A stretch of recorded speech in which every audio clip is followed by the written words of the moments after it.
కోట్లు కోట్లు వేస్ట్ చేస్తూ తినేస్తున్నారు. దాంట్లో కొంత డబ్బు తీసుకొచ్చి పూర్తి చేయొచ్చు కదా, అది చేత కాదు. ఈరోజు మీ వెనకబడిన ప్రాంతం అనంతపురంలో పేద ప్రజలకి ఒక నాణ్యమైన వైద్యాన్ని అందించే విధంగా చంద్రబాబు నాయుడు కూడా చేయని ఆలోచన జగన్మోహన్ రెడ్డి గారు చేసి అక్కడ కాలేజీని నిర్మాణం స్టార్ట్ చేస్తే అది పూర్తి చేసుకోకుండా దాన్ని అమ్మకానికి కేబినెట్ లో పెడితే ఎలా సిగ్గు లేకుండా దానికి మద్దతు తెలిపావని సవితను అడుగుతున్నా నేను. మళ్ళీ నువ్వు కూడా మాట్లాడేదన్నా జగన్మోహన్ రెడ్డి గారి గురించి? నీకే అర్హత ఉంది?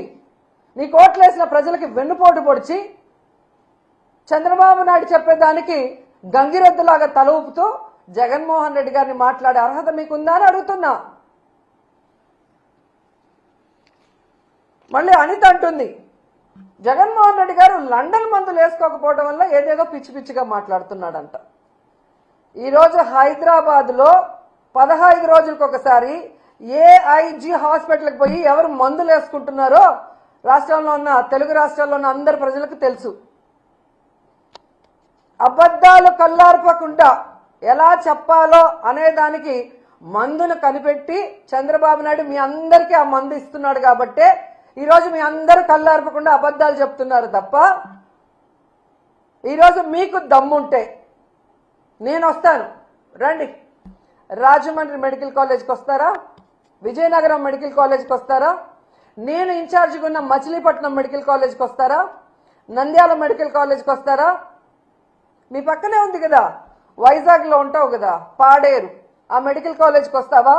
మెడికల్ కాలేజీలు అంటే ఎలా ఉంటాయి, ఎలా కట్టాలి, అక్కడ చదువుకుంటున్న మెడికల్ స్టూడెంట్స్ ఎవరెవరు అనేది డీటెయిల్గా మీకు చూపిస్తాను. దమ్ముంటే ఎవడైనా రండి, తీసుకెళ్తాను. ఏదో పిచ్చి పిచ్చి వీడియోలు తయారు చేసి ఈ పిల్లలు చూస్తే వా అంటారా? ఆ పిల్ల నువ్వేమన్నా యాంకర్వా, హోమ్ మినిస్టర్వా? ఏదో షోలో యాంకరింగ్ చేసినట్టు యాంకర్ లాగా మాట్లాడుతున్నావు. పిల్లలు చూసి వావ్ అంటారా అని. జగన్మోహన్ రెడ్డి గారు ప్రజలకి మంచి చేశారు. మీలాగా ఈవీఎంలను మేనేజ్ చేసుకుని అధికారంలో రాలేదు. ప్రజలకి తాను ఏం చేస్తానో నమ్మకం కలిగించి అధికారంలోకి వచ్చారు. వచ్చిన తర్వాత ఇచ్చిన మేనిఫెస్టోని ఈ దేశంలో ఏ రాష్ట్రంలో ఏ ముఖ్యమంత్రి చేయనటువంటి విధంగా 99% చేసి మీకు ఇచ్చాడు. స్కూళ్ళు కానీ, హాస్పిటల్ కానీ, హార్బర్లు కానీ, ఇలా చెప్పుకుంటూ పోతే జగన్మోహన్ రెడ్డి గారు ఎంత అభివృద్ధి చేశారో మీ అందరికీ కళ్ళారా చూశారు. అలాగే ఇచ్చిన వెల్ఫేర్ స్కీమ్స్ అవినీతి లేకుండా డైరెక్ట్గా ఎలా అకౌంట్లోకి పోయాయో అది కూడా మీరు కళ్ళారా చూశారు. అయినా ఏ విధంగా కళ్ళార్పకుండా అబద్ధాలు చెప్పడానికి మీకైనా ఉండాలి, లేదా మీతో చెప్పించి ఆ చంద్రబాబు నాయుడుకైనా ఉండాలి. ఎందుకంటే ఆయన 4 సార్లు ముఖ్యమంత్రి అయినా ఏ రోజు ఇచ్చిన మేనిఫెస్టోని ప్రజలకు అందుబాటులోకి తీసుకురాడు. ఎవరైనా మాట్లాడితే వాళ్ళకి నాలుక మందం అంటాడు, ఎవరైనా మాట్లాడితే వాళ్ళ మీద తప్పుడు కేసులు పెడతాడు, ఎవరైనా మాట్లాడితే వాళ్ళ ఎమ్మెల్యేలు మంత్రులతో బూతులు మాట్లాడిస్తాడు.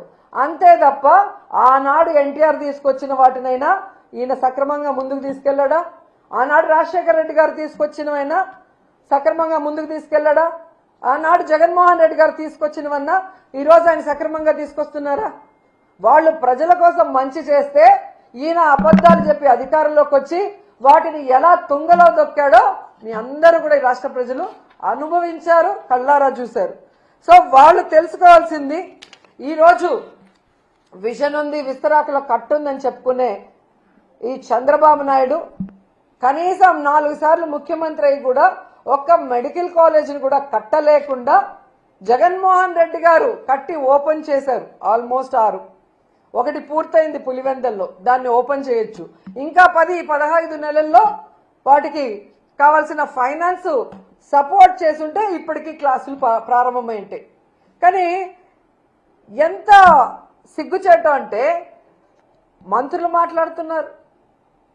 అసలు ఈ మంత్రులకి మెడికల్ కాలేజీలు ఎట్లా పర్మిషన్లు తెచ్చుకుంటారు, ఎలా స్టార్ట్ అవుతాయి, వాటి ప్రొసీజర్ ఏంటి అనేది వీళ్ళకి తెలుసా అని నేను అడుగుతున్నాను. ఎందుకంటే ఒక మెడికల్ కాలేజీ రావాలి అంటే ముందు ఆసుపత్రి నడపాలి, తర్వాత ఎన్ఎంసి వాళ్ళు వచ్చి దాన్ని పరిశీలించి ఓకే అనుకుంటే పర్మిషన్ ఇస్తారు. పర్మిషన్ వచ్చిన మొదటి ఏడాది అడ్మిషన్లు మొదలవుతాయి. ఆ మొదటి ఏడాదికి అవసరమైన మౌలిక వసతులు రెడీ చేస్తారు. రెండో ఏడాది కూడా అలాగే పరిశీలన చేస్తారు.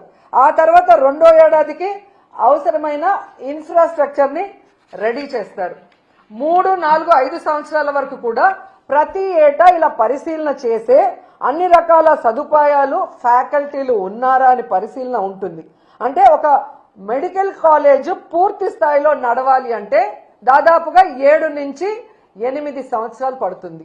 ఎందుకు ఇది చెప్తున్నానంటే మంగళగిరి ఎయిమ్స్ మెడికల్ కాలేజ్ కూడా మొదట విజయవాడలో ఉన్న సిద్ధార్థ కాలేజ్లో రెంట్కున్న బిల్డింగ్లోనే రెంట్కున్నారు.